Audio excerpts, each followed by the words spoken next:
In this lesson, we're going to talk about texture cubes. And we're going to use texture cubes to implement a skybox and an environment mapping demo. Kind of a 2-for-1 in this lesson. So the first thing I want to do is to talk about what exactly is a texture cube. Well, up on your screen right now, you'll see a number of graphics that are labeled -x.jpg, -y, -g, +x, +y, +z. Now, what those graphics actually map to is this look. If I were to pull them up independently, you'll see that this is all part of the same environment as if you were from the center of it looking out. So imagine this as a box, right? And each of these is a side of the box, and it's an axis-aligned box, and these labels represent which direction and which axis we're pointing at, all right? So the positive z-axis, the negative z-axis, this piece like flips around the side of the box and comes in the other direction. There's another thing I want you to think about when we're talking about texture cubes. And that is that clearly we need something different than the traditional UVs that we've been using up to this point to get a texel out of this 6 textures. So we have 6 textures. We can put them into a single texture like you have here. I'm going to load these individually using the simple object import library. Soil allows me to specify all 6 textures independently. But we need to think about how to address these. Here's a graphic that I think can help us. So texture sampling is, imagine this as a 3D vector instead of a 2D coordinate that maps from 0, 0 to 1, 1, right, all on the surface of the texture. Instead, I want you to envision our texture cube as a cube. And it doesn't matter how big it is, but as a cube with all of those 6 sides mapped to it. And our UV is actually 3 dimensions and is a direction vector rooted at the center of the cube. And wherever that direction vector pierces the side of the cube, well, that's the texel that we're going to sample. So now our job becomes, particularly for a skybox, how do we compute this? Because what we won't do is we won't have these generated for us by an artist. Instead, we're going to compute these on the fly, and more specifically, we're going to compute them inside of the vertex shader. So let's take a look at the code now on how we can build a skybox. In Visual Studio, you can expand lesson 6.1, but we're going to look at the skybox vertex and fragment shaders that are inside of the library project under Content Effects. So let's take a look at the skybox vertex shader. A lot simpler than the last couple of shaders we've been looking at. Here we just have a worldview projection matrix that's being passed in as a uniform in just the position. We don't need a normal, we don't need V's here, because what I said is we're going to compute the UVs. So the thing that we're outputting from our shader is the 3-dimensional texture coordinate we're going to compute. And remember that this is not a position. Why in the world am I passing in the position XYZ? Well, that seems weird to me, right? So the position times worldview projection, that's the same stuff that we've done so far. If the texture cube is rooted at the origin of our world space, and this is axis aligned, well, then the actual XYZ position, if we subtracted 0 from that, if we said that that position was rooted, if it was a direction vector that was rooted at the origin, the coordinate can be computed from that direction, from the position vector being treated as a direction vector rooted at the origin. Very, very simple to compute the 3D vector for the skybox coordinates. So now let's look at the skybox fragment shader. Super simple stuff. We have a texture coordinate coming in, that's a vec3, and we're going to use texture, the same texture GLSL command that we used before, but this time, instead of a sampler 2D object that we're sampling from a sampler cube object. And of course, the texture coordinate that we passed in has to be a 3-dimensional vector. All right. So instead of having the implementation inside of the demo explicitly, what I want to do is build a skybox component. So inside of the library class, let's look for skybox.cpp and skybox.h. Now, what this is a drawable game component that we can reuse over and over again in any of the demos that we have going forward. And look at the skybox class, and it's got strings for each of the file names for the +x, -x, +y, +z, and -z. Those file names are what are going to be passed in to the skybox's constructor and what we use to load in our texture cube. Additionally, we have a skybox effect class. So our skybox effect class, very, very simple. That maps to just the single vertex attribute that we have in each one of our vertices, just the position. And we also have a vertex array object and a vertex buffer and an index buffer. We're going to use that sphere. I said this is a skybox, but we're actually going to create a sky dome or a sky sphere. So we have a skybox texture that we're going to use. Now, that's specifically the skybox texture that we'll use to pass into the skybox effect. We also have a world matrix and a scale matrix, and you'll see that the scale matrix, I'm saving this independently because we don't need to recompute that scale matrix every time. one of the parameters that gets passed in here is a scale.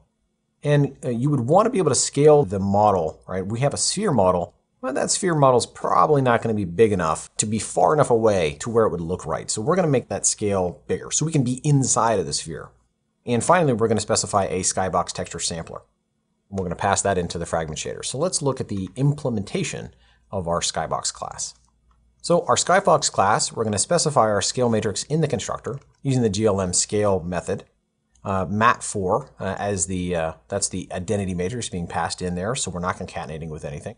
And all we're doing here is specifying that same floating point value that comes in on the constructor as a vec3. So remember what that does is it builds a vec3 out of the same three components for each of these values.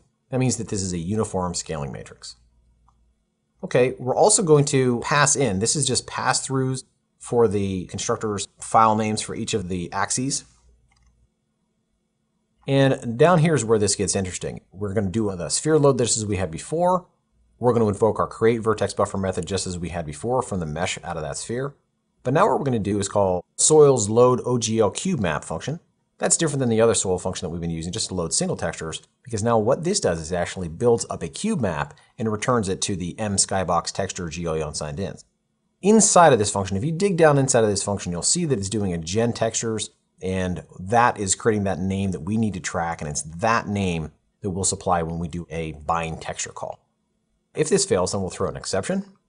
The other thing that I want to talk about is generating the sampler, right? So the skybox sampler, we specifically don't want it to wrap. We don't want it to repeat. Anytime one of our computed texture coordinates goes out of range, we're going to clamp that to the last pixel. We're going to clamp that to edge. And also notice that I'm specifying wrap S, T, and R.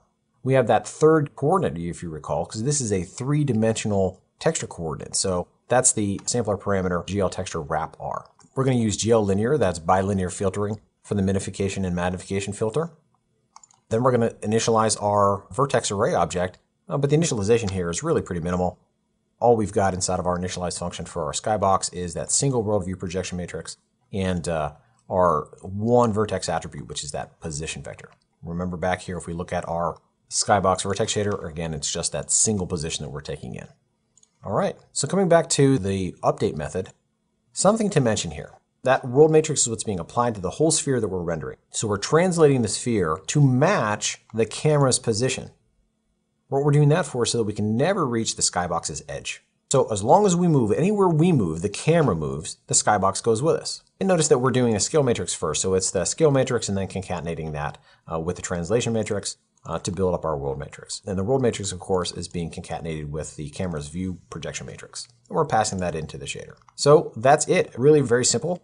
The only other call that is a little different here is now we're specifying GL bind texture. But this time, instead of the target being GL texture 2D, it's DL texture cube map. And we're also going to disable culling.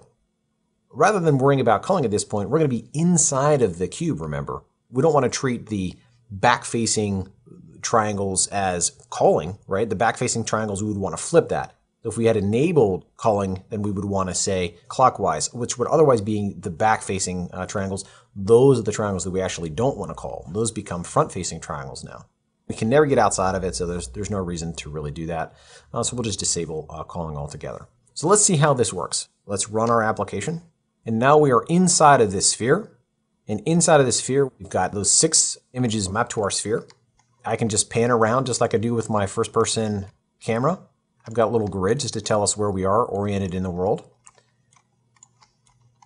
Okay, but we're not quite done yet. This is it for the skybox, but there's one more piece in this lesson that I want to talk about, which is also related to texture cubes, and that's environment mapping. All right, so now with this skybox component, we can now add a skybox to any of the demos that we've had done before, and in fact, I encourage you to go back and do that. But now I want to step out of the skybox code, and I want to go back into the lesson 6.1 code, and I want to talk about another application of texture cubes, and that's environment mapping. So environment mapping is like a skybox, but we're outside looking in this time. Think about a chrome bumper on a car that's reflecting the environment around it. So what we can do is we can take any object and map a texture cube to that object, and as we move around, we'll see a different image because we're generating different UVs, and it's going to look like it's reflecting an environment. Specifically, this is known as static environment mapping, where we're not changing the environment map from frame to frame. But before we get much further, let's look at the vertex and fragment shaders. Let's look at the demo code, and we'll go from there. Inside of our rendering game.h now, I want you to see that I've got our skybox class that I've created here. And that's what we've been running so far. In lesson 6.1, we've got our skybox class. We've also got our environment mapping demo class. But in our rendering game implementation, I had commented out environment mapping demo class just so that we could focus on the skybox first. But I'm going to add it back in. And I'm just going to run this just so that you can see the output first, and then we'll dive into how did we get there. So here's the environment mapping demo. So it looks like, right, that this is the exact same, it's reflecting our environment as if this was doing it in real time. But it's a trick. What we're really doing is specifying the same texture to this sphere. If we had specified a different texture, then the illusion would be lost. And that's what I say about static environment mapping versus dynamic environment mapping.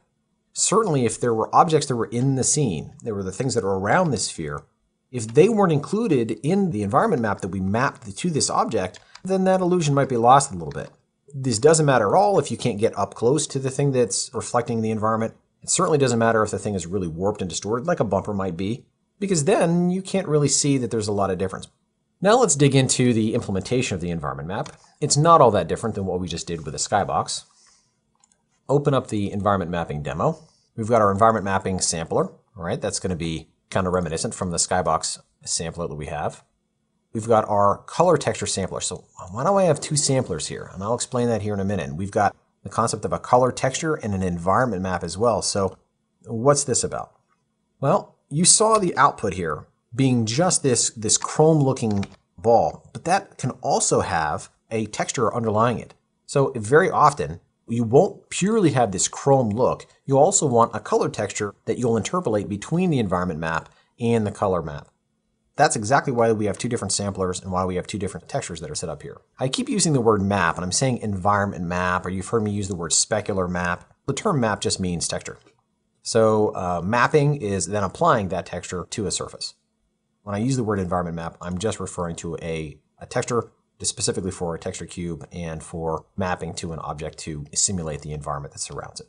The interpolation amount that I was talking about, that's what the mReflection amount variable is. That we're going to control with a keyboard press, and that will change the interpolation between mostly color texture or mostly environment map or somewhere in the middle. You can also augment the environment color by passing in an environment color, just like we've done with ambient light and the point light and so on and so forth. All right, so let's look at the vertex shader. And this is a little bit different. We've got a world view projection, world camera position. We've got position, texture, coordinate, and normal. So this is already different from the skybox vertex shader. And now we're passing out a texture coordinate.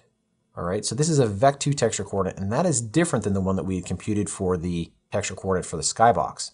That was a vector 3, and that's what this guy is now. So we've called that a reflection vector.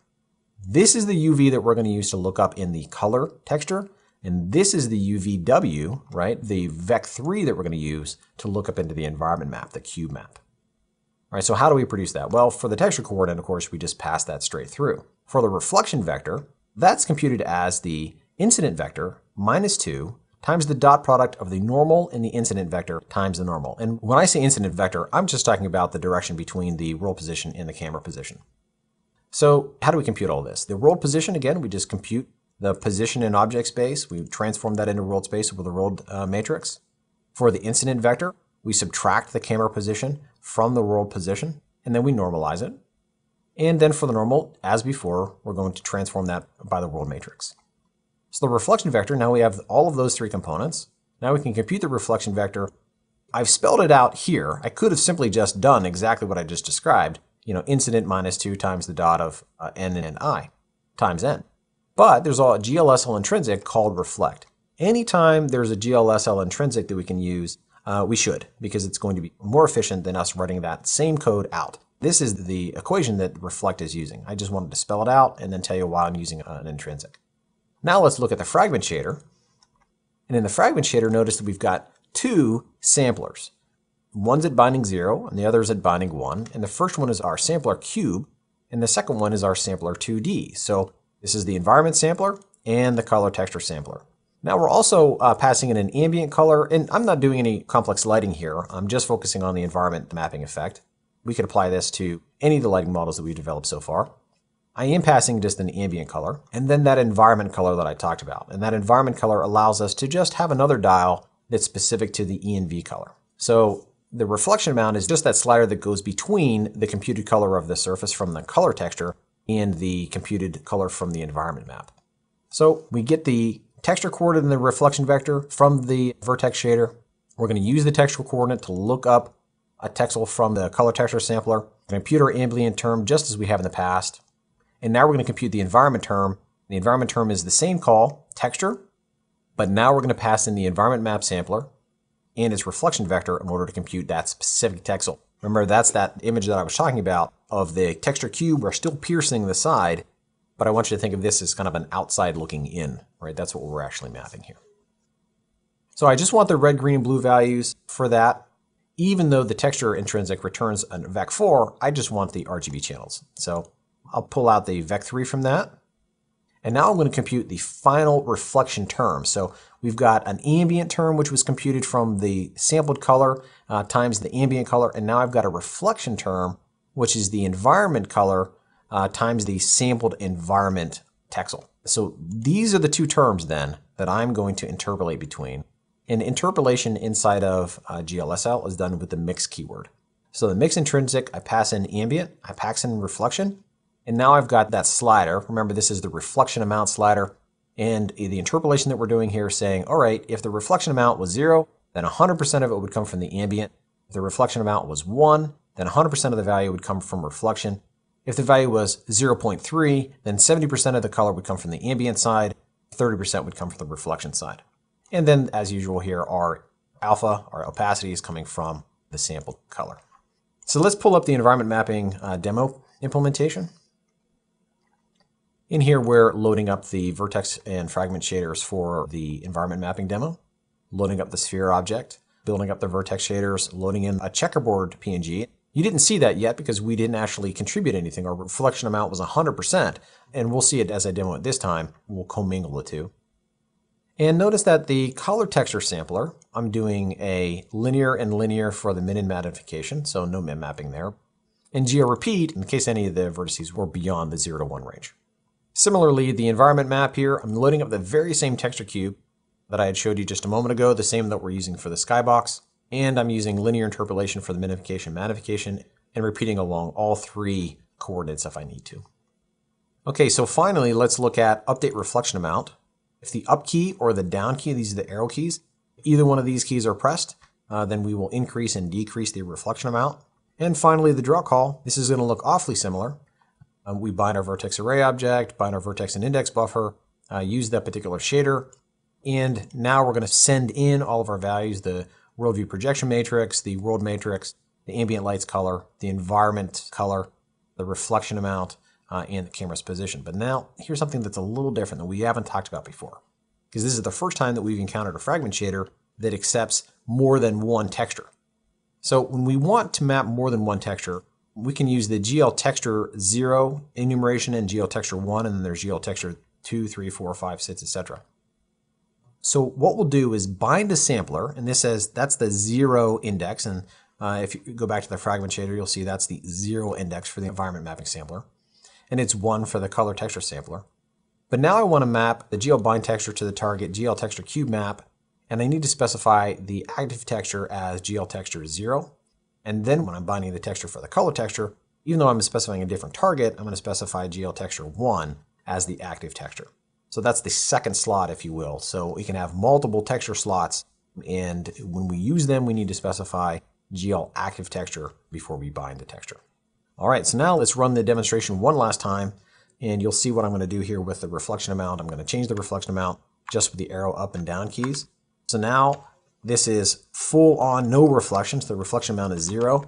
This is somewhere in between. I'm pressing the up arrow to increase the reflection amount, and now that's close to 100%. All of the color for this surface is coming from the environment map. Now some of it's coming from the color map, some of it's coming from the environment map. All right, so you've implemented both skyboxes and environment maps, and you're well on your way here with some more sophisticated rendering techniques.